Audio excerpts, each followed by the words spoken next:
సంగారెడ్డి జిల్లాలో అకాల వర్షంతో అన్నదాతలు కష్టాలు పడ్డారు. ఒక్కసారిగా కురిసిన వానతో కల్లాల్లో ధాన్యం తడిచిపోయింది. జోగిపేట మార్కెట్ యార్డులో ధాన్యం కుప్పల కిందికి వర్షపు నీరు చేరింది.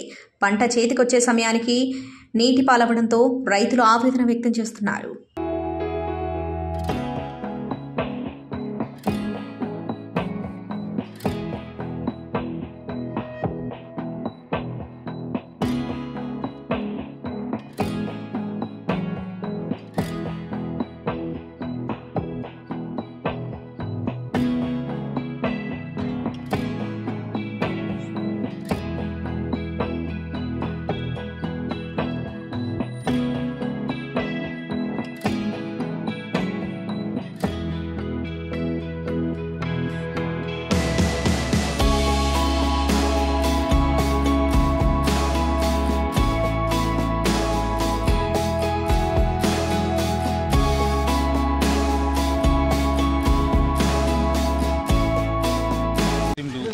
మేము 5 ఎకరాలు నాటేసాము.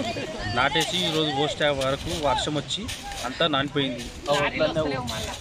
అంత కుప్పలు అయినాయి. మళ్ళా సంచులు నింపినట్టు లారీలు వస్తలేవు కరెక్ట్గా.